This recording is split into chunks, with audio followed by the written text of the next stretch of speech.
Buenos días, bienvenidos a las entrevistas en Religión Digital. Nos acompaña Julio Penillos. Julio, buenos días. Muy buenos días. Buenos y lluviosos. Con alegría de venir. Sí, igualmente de recibirte. De la lluvia, ha sido una mañana preciosa desde Vallecas acá.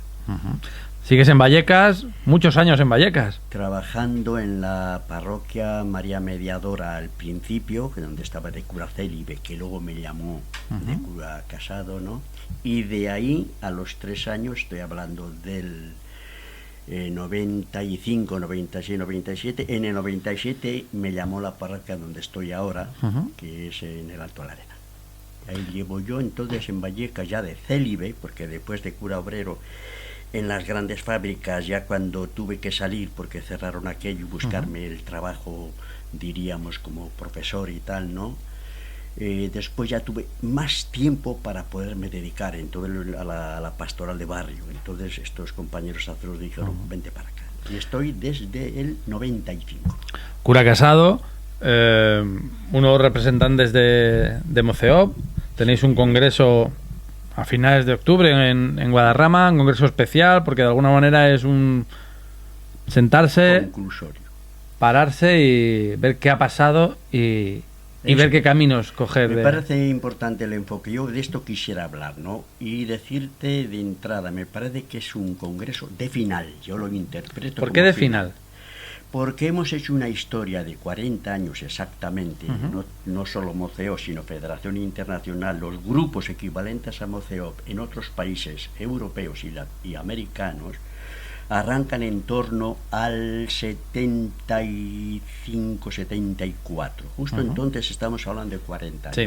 Entonces hemos hecho una demarche de 40 años, a mi juicio, de una intensidad tremenda, y hemos cumplido un objetivo central que formulamos en el 4º Congreso Internacional en Brasilia.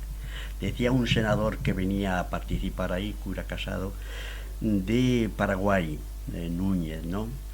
Nos toca acumular experiencia que muestre que ya es posible que las comunidades aceptan presbíteros que no son célibes.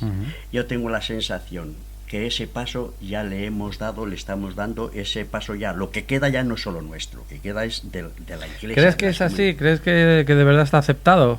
Porque, excepto algunos ejemplos, sí que se parece que hay mucha cerrazón en ese y en otros campos. Está aceptado en lo que yo entiendo que es nuestro itinerario, nuestra forma de marchar. Son pequeños gestos, pequeños símbolos, pero tanto en pequeñas comunidades, en redes, cuanto en parroquias. Porque claro, hubiese sido fácil emigrar de las parroquias porque es una institución más conservadora, es más difícil, ¿no? Sin embargo, hemos apostado, yo desde luego aquí en Madrid, ¿no? Pero en América Latina, en otros países, así como otra gente apostó por comunidades, diríamos, fuera de lo que llamamos la institución parroquial, ¿no? Otros hemos aceptado el estar ahí, ¿no? Sabiendo entonces, por responder a tu pregunta, que es una tarea lenta, compartida desde las dudas a los pequeños pasos, sabiendo que no se construye más porque empieces a tirar por la borda porque aún no se han logrado los objetivos que tú tienes en tus metas, pero alegrándote de que es la comunidad lo que lo va construyendo. Entonces te respondo, ¿se van dando pasos en ese sentido? Para mí sin duda, y en Madrid en concreto el paso del anterior obispo al nuevo obispo, creo que está facilitando, sin querer decir que lo tenga fácil, no lo quiera poner fácil, creo que no lo tiene fácil, ¿no? Pero está facilitando el encuentro, el diálogo, la conversación, el aliento en la esperanza y desesperanza, el saber estar. Yo creo que ese tono va a hacer mucho bien, pero eso, yo no sé si puede ir mucho más lejos. Sin embargo, yo creo que tal como yo siento, ¿no? La receptividad a las pequeñas ventanas que se puedan abrir, dentro de la seriedad que tú quieres tener en tu pensamiento. No hace falta dimitir de tu pensamiento. Pero entras ahí y de tú a tú, por ejemplo, hay una alegría enorme de estar comiendo con Josito, ¿no? De estar porque estoy en Vallecas y tal, ¿no? Entonces, gente como Josito, para mí, es de garantía de que dice, sepamos de hablar. sepamos dialogar, entonces vosotros vais a hacer lo que creáis que debéis hacer. Permitidme que dialoguemos a fondo, donde yo veo límites que en este momento se deberían de respetar. Dices que es un congreso conclusivo, eso significa un cierre a una etapa, pero ¿y después qué? Ya. Entonces de eso yo me gustaría que habláramos al final más tarde, porque creo que ese después no debería de hablarlo yo te voy a decir mis intuiciones. El después, cuando entraba en tema, te voy a decir, nos hemos abierto a una iglesia que hoy llamo franciscana. En esa iglesia franciscana, el cura, casado o no casado, está ya lejos. En esa iglesia franciscana, ¿qué tenemos que hacer?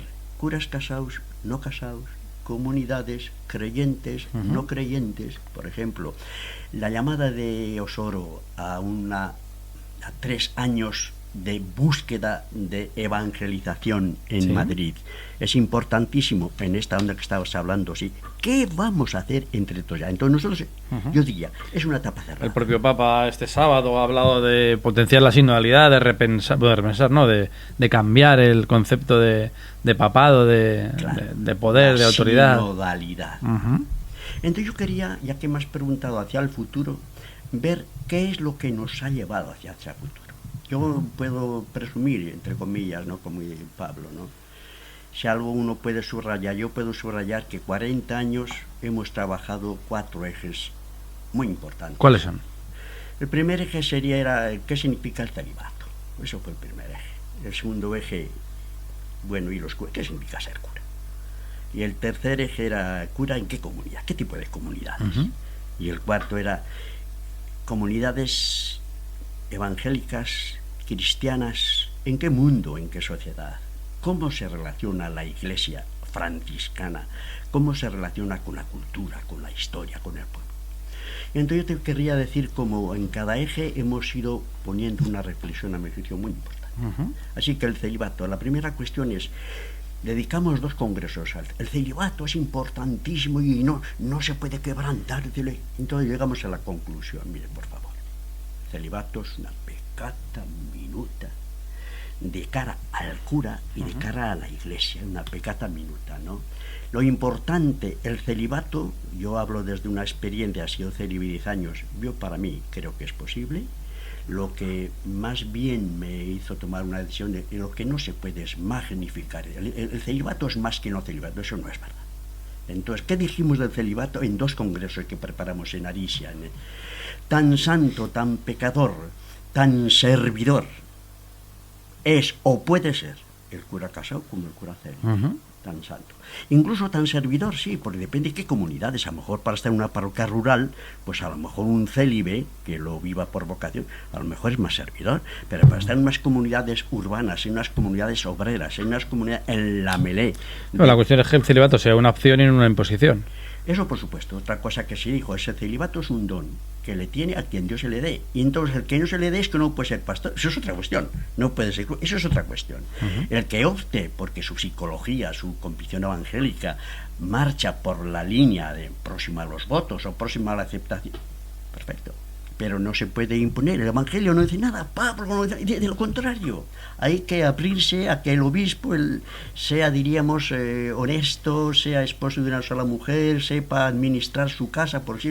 Pero yo no entiendo cómo desde esa claridad que tiene Pablo, por ejemplo, en este caso, se puede llegar a la magnificación del no celibato. Claro, a mi juicio por influencias tremendas de los monacatos, que cuando se configura la iglesia, ¿no? Y por el concepto de santidad, o sea, monacato y concepto de santidad. Es más santo el que no tiene la relación corporal, genital. Pero Julio, estamos hablando de muchos cambios aproximados o que se repiensan, se llevan repensando durante mucho tiempo en la institución.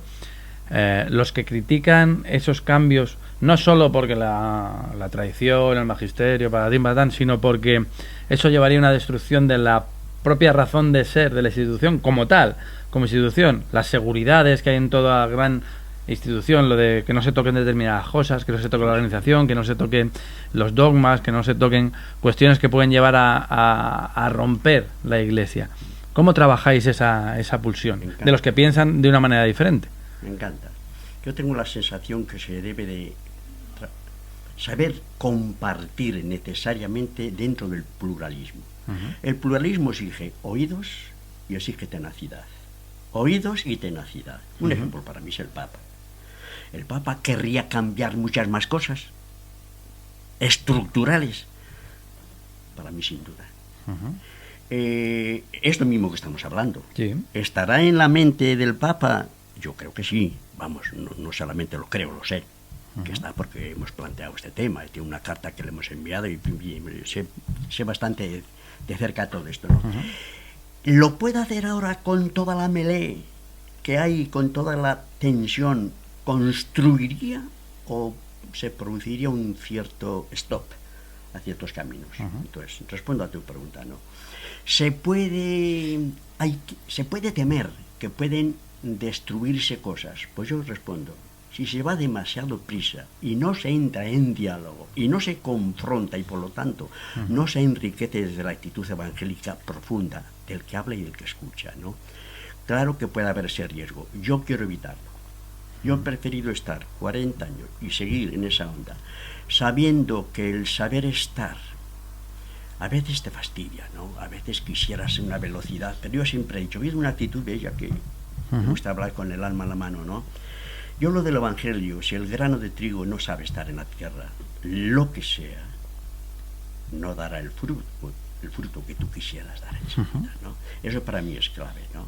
E igualmente siempre tengo enfrente, deja tus pensamientos en manos del Señor, trabaja como si dependiera de ti, confía en que los grandes pasos no son tuyos. Tú ayudas a caminar. Son de otras gentes que como tú en áreas diferentes está trabajando. Sí sabe, incluidos los obispos, si sabemos estar en sintonía. Cuando se cierra, o desde el que parecería ser tiene la verdad, o desde aquel que tiene la contundencia, si se cierra el diálogo, yo creo que hemos desechado una oportunidad tremenda. Así que en torno al celibato, por ejemplo, ves, hoy ya es una cosa admitida, que el celibato es una cosa secundaria. Está admitida incluso por el Papa. No lo tengo yo muy claro. Creo que en la sociedad sí, pero en la Iglesia aún se mantiene esa... Pero yo diría que sí, yo estoy de acuerdo contigo, yo diría que es un segundo argumento, que doctrinalmente es una cosa secundaria, que con Pablo en la mano, para ser episcopo y para ser... Sí, estamos de acuerdo. Digo en la relevancia que se le pueda dar a las cuestiones relativas al sexo, a la corrupción, y etcétera. Claro, mi opinión a eso es que hay una pugna. Hay una pugna, pero es más evidente, hay una pugna entre una teología, diríamos, que eso lo tiene más o menos claro y lo reivindica, y una teología que podríamos decir incluso de dónde viene, ¿no?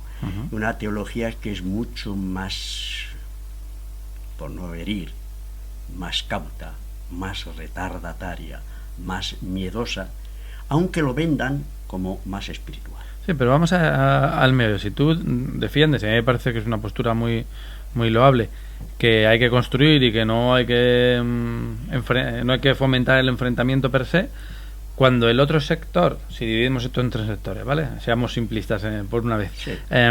Si el otro sector muestra una cerrazón a no querer debatir, a no querer discutir y a amenazar con cismas y a decir que la tradición y que esto no se toque, yo no sé qué cuántos, ¿cuál es la postura para cambiar las cosas?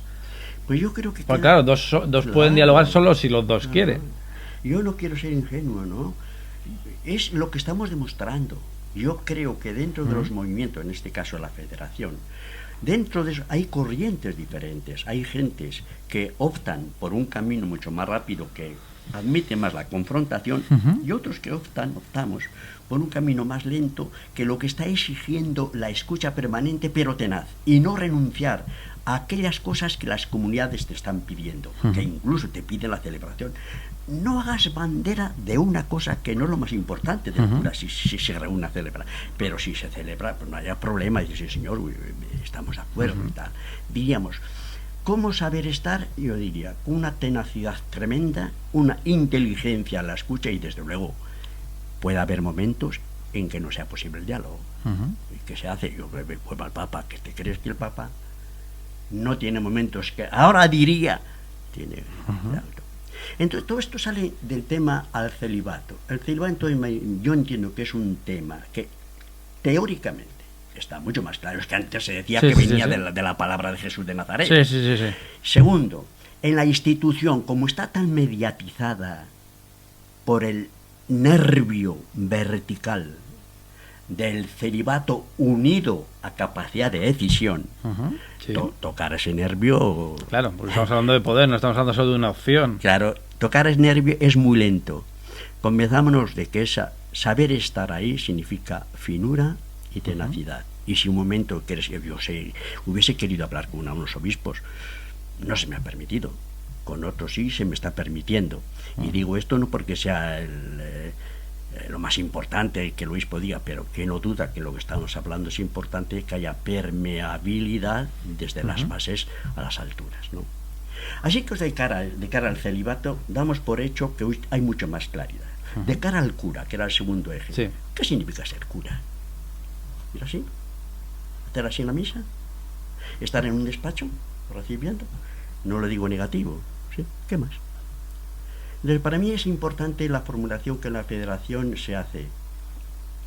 Al cura lo que se le pide, como dice Pablo, carta a los Corintios, se le pide que sea fiel. ¿Pero fiel a qué? Celibato. Ni existía, diríamos, para los pastores. A la palabra y al evangelio, claro, y a la figura de Jesús. Bueno, y al pueblo. Claro, lo digo con el Papa, que sea fiel, que huela a evangelio, que se note.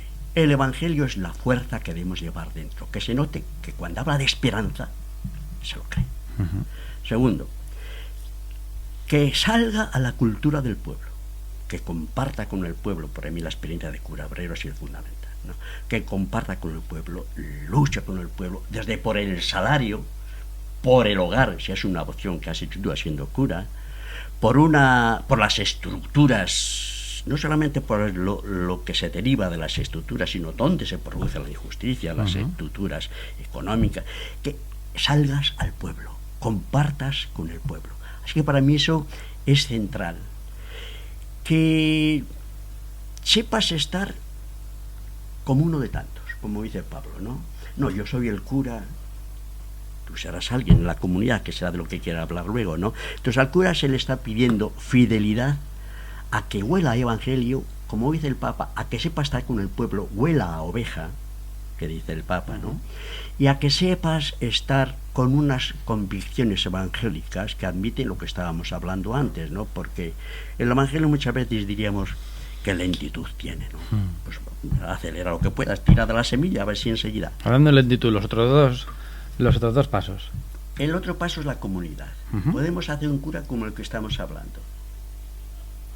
Es fenomenal, comprometido con el pueblo y tal, y en la comunidad es ¿qué pinta la comunidad? Un cura es para la comunidad, desde la comunidad, con la comunidad. Entonces teníamos que devolver las palabras a la comunidad. La comunidad tiene derecho a su palabra, ¿no? Estemos donde estemos. Entonces, por ejemplo, es más fácil estar en una comunidad pequeña y de pequeño grupo y tal, y compartir las responsabilidades. Perfecto. Sí, bueno, al estilo de las primeras comunidades. Claro. Y en las parroquias es posible. A mí lo que me ha alegrado tremendamente que una parroquia que te conoce desde, a mí en este caso que estoy hablando, desde hacía 20 años, como cura que ha vivido en Vallecas, ha trabajado en Vallecas, se ha entregado a Vallecas, como cura obrero que ha estado a las alturas, incluso cuando ha tenido que estar retenido. O sea, el pueblo un día va y me dice a través de los sacerdotes, tendrías que venir aquí a la comunidad. ¿Para qué? Hablemos, porque si me llamáis, tengo que ir. Yo tengo la obligación de ir, ¿no? ¿Y a qué podríamos ir? Entonces nos juntamos, y yo les dije, yo acepto, si es verdad que mantenéis la llamada, ¿no? Acepto venir a compartir en una comunidad de barrio, a compartir las búsquedas, ¿no? Si me pedís que ayude desde la palabra, pues compartiremos la palabra. Si me pedís del sacramento, compartiremos el sacramento, ¿no? Y si me pedís el testimonio junto a vosotros de la transformación del pueblo, eso es lo que haremos. Me encanta que una comunidad pueda decir, ven, porque eso significa que la comunidad toma. Entonces ya tiene las riendas en sus manos, no. Tiene eso que veníamos hablando antes. Caminemos, y esto se lo han planteado al obispo también, caminemos con inteligencia suficiente, sin amargarnos, a veces la amargura nos puede, sin amargarnos, y confiemos en que si este talante lo mantenemos, la propia comunidad va a encontrar sus caminos. Para mí esto es la comunidad importantísimo, ¿no? Y el otro eje era también y esta comunidad, pero en este mundo de hoy. Comunidades fenomenales, actualmente se me ha olvidado decir, una comunidad corresponsable. Claro. Una comunidad corresponsable, una comunidad que sea la salida de la calle comprometida con la calle, ¿no? Y entonces me llevan a una iglesia que admite la corresponsabilidad y admite que las comunidades tienen que buscarse caminos en medio de la comunidad humana. Y entonces compartir allá, que ya es más fácil hablar de ello, porque antes en la gran institución de iglesia era difícil, ¿no? Compartimos a tope con la gente que está buscando. ¿Y qué aportas si algo hay que aportar específico? Pues el tono de que tú vives las cosas como otro lo vive que en otro tono, y las fundamentaciones que a ti te llevan a las cosas. Sí, la corresponsabilidad. ¿Y el cuarto aspecto que comentabas es? El cuarto aspecto, ¿te refieres dentro de la comunidad? Si te refieres a la comunidad, yo quisiera resaltar una comunidad que sabe estar con el olfato en lo que acontece en el barrio, y que eso sea tratado democráticamente en un consejo que tiene que ser democrático. Entonces, por ejemplo, es una cosa que está ya más o menos aceptada donde estamos. No se decide nada que no pase por el consejo, ¿no? Entonces, ¿eso qué sería la palabra democrática, que a veces en la iglesia como si fuera la sustitución del espíritu? No se trata de eso, de un talante democrático, sí, porque percibe la fuerza, como está diciendo el Papa, de dónde está el espíritu. O sea, no está en el espíritu, como si no se diera el espíritu al pueblo. El espíritu de Pentecostés está en el pueblo. Entonces, siéntate con ese espíritu que está en el pueblo y madura esa dimensión, ¿no? A mí eso me parece. Y entonces, esa parroquia, en mi caso, me ha permitido estar compartiendo, pues, con 12 curas de un arciprestazgo. Estos 12 curas han formulado, sí, una carta donde dicen, ya partiendo de las experiencias y tal, sobre todo la experiencia mía que conocían, pues yo llevo en el arciprestazgo ya participando 6 o 7 años, ¿no? Entonces han sido capaces de decir, nos parecería legítimo decirle a nuestro Papa Francisco que hay experiencias que ya están cerca de ser asumidas, con lo cual me remito al lema que teníamos en un principio: mostrar, y fíjate que no digo demostrar, mostrar que es posible, que está llegando el momento de que las comunidades dicen ya su palabra si las sabemos escuchar, en este campo de qué celibato, no celibato, creo en celibato libre, una riqueza de disponibilidad. Tengo testigos de libres de maravilla, ¿no? Libres, ¿no?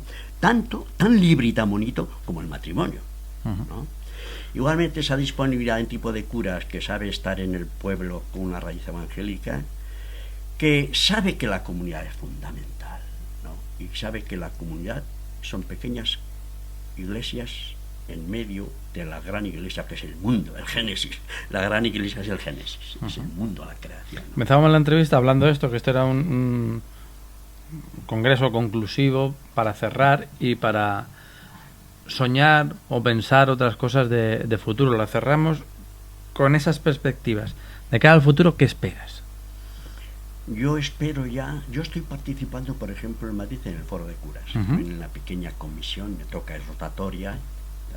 ¿Qué estamos esperando? Pues los documentos que estamos haciendo. Estamos esperando que la iglesia, la palabra iglesia, la iglesia, vamos a decir, la iglesia más formal, más institución, sepa estar al loro de la sociedad que se está construyendo. Eso es de la federación, entonces, ¿por qué ustedes sigan? Sí, pero con otra gente. No sé, en el congreso último que hicimos, hasta va a ser conclusivo, el último fue en Estados Unidos. Ya se dijo, señores, estamos justo en el 1999, a pasar al otro milenio, ¿no? Al tercer milenio. Señores, el itinerario que hemos hecho en ese momento de unos 25, más o menos, 25 años, sí, ha acabado aquí.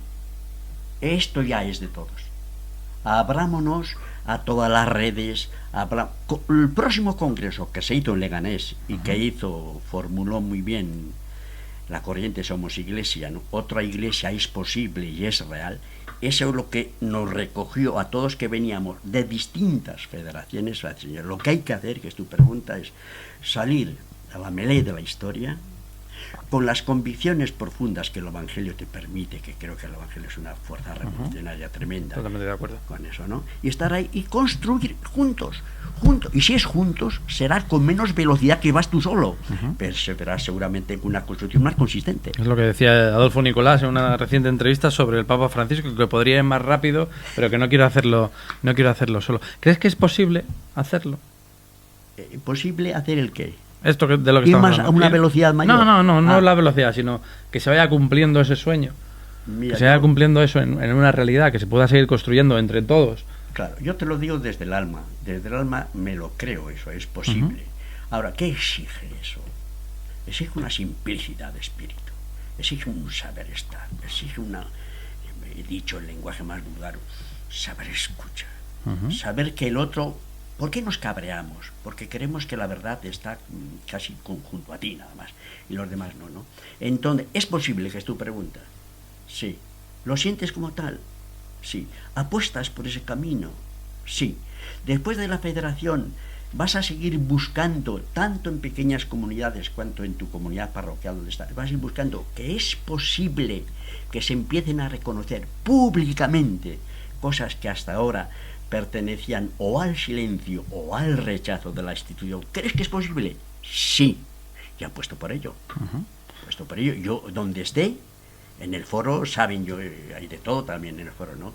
Saben que mi talante es o construimos, diríamos, en un diálogo permanente, desde la pluralidad que aquí mismo entre nosotros está representada, o si no, de luego, la dispersión es absoluta. Y punto. Mira, yo creo, y esto ya para hablar de política también y de sociología, ¿no? Yo creo que hay movimientos, intuiciones, que tienen derecho, son como proféticas, tienen derecho, diríamos, a reivindicar su patente de nacimiento. Ojo, mi juicio, si no pasan enseguida a que sean patrimonio de otros grupos y de otras gentes. Un peligrosismo de ruptura, yo diría, engreimiento, apasionamiento inmediato, pero incluso no es teología, no es sociología. Sí, también es política, lo estamos viendo. Efectivamente. Pues ojalá que podamos seguir construyendo esa iglesia entre todos. Vamos a hablar, me imagino, después del Congreso, por esta misma pregunta. Y ahora, yo me gustaría hablarlo ya con otra gente y tal ahora. Pues lo haremos en el Congreso y después, si quieres, venimos por aquí otra vez y lo planteamos. Nos hemos quedado sin tiempo ahora. El Congreso es el 29 de... 1 de noviembre. En Guadarrama. De octubre en Guadarrama. Es bonito porque es un sitio fenomenal y con posibilidades. Sí. Es algo lejos para algunas gentes. También yo entiendo. En el Centro de Congresos Fray Luis de León, creo que es. Vamos a estar unas 100, 120 personas. De América Latina vendrán. La economía no permite mucho más. Claro. Van a venir hasta 20 personas. Y unas 100 personas de aquí, fundamentalmente de la federación, y gente que se va a querer asomar, ¿sabes? Pues estaremos muy atentos, Julio. Muchísimas gracias por tu presencia. Gracias a vosotros. Y te esperamos en nuevas ediciones de las entrevistas en Religión Digital. Hablaremos a manta de cosas. Esto es. Muchas gracias por estar aquí. Gracias a vosotros. Y a ustedes, pues les esperamos en nuevas ediciones de las entrevistas en Religión Digital. Muy buenos días.